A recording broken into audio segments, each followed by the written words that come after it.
Video को ध्यान से सुनिए। देश के संवैधानिक कुर्सी पे बैठे महोदय का प्रवचन चल रहा है। समझा रहे हैं, बता रहे हैं कि कैसे काम करना है। ऐसा सबक देना है कि मतलब कि इसे मिसाल ना हमारे यहाँ देखिए इस पे जो गैंगस्टर लगता है। सामने बदन पर वर्दी धारण किए, कंधे पर चमकते सितारे लिए कानून के पहरेदार साहब के सामने नतमस्तक खड़े हैं। विधायक जी फरमान दे रहे हैं और हाकिम साहब जी में जी मिला रहे हैं। ऐसा सबक देखिए। वीडियो रामराज की है, देश के नंबर 1 प्रदेश की है। कुर्सी पे बैठे हाथ हिलाते जनाब कोई ऐरा गैरा इंसान नहीं है। भरी सभा में जबान चलाते महोदय कानपुर की बिठूर विधानसभा से विधायक हैं। विधायक अभिजीत सिंह सांगा पुलिस को नसीहत दे रहे हैं, कानून का पालन कैसे कराना है, किस तरह के मुकदमे किस पर लगाना है। अगर हमारी बात को आप ध्यान से नहीं सुने तो समझ लीजिएगा वो यानी धमका रहे हैं। मैं पहले बता दे रहा हूँ आपको, नहीं तो जनता कभी मदद नहीं करेगी आपको। विधायक महोदय कह रहे हैं जो गांव के पासवान के लड़के हैं उन पे कोई मुकदमा दायर नहीं करना है, उनको गांव वालों ने सहयोग के लिए रखा है।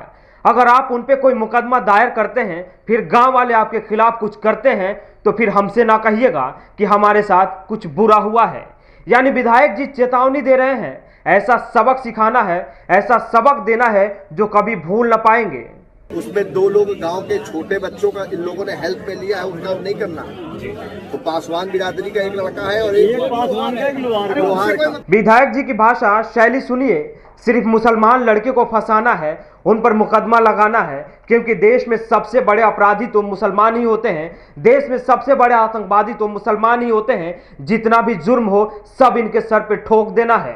ठीक है ना। वो जो 3 मुस्लिम लड़के हैं, 4 इनकी हर दशा को प्राप्त। अब आप ही सोचिए संविधान की रक्षा इससे बेहतर भला कैसे किया जा सकता है। संविधान और कानून की रक्षा बीजेपी से बेहतर कौन कर सकता है। भारतीय जनता पार्टी के नेता हो, विधायक हो, सांसद हो या मंत्री हो, मान लीजिए कि उन्होंने समाज सुधारने का ठेका तो है ही, मुसलमानों को नीचे दिखाने की जिम्मेदारी भी उनके सर पे थोप दी गई है। लेकिन इसमें उनकी कोई गलती नहीं है। जब प्रदेश के मुखिया ही अब्बूजान में लगे हों तो फिर पार्टी के अन्य लोग कैसे इस अवसर को छोड़ दें। वो अब्बूजान के पीछे क्यों ना लगे।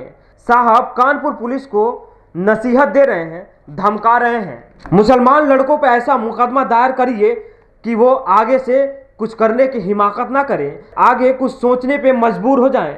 सामने खड़े संविधान की रक्षा का शपथ लिए साहब भी गिड़गिड़ा रहे हैं, जी में जी मिला रहे हैं, हाँ जी कर रहे हैं।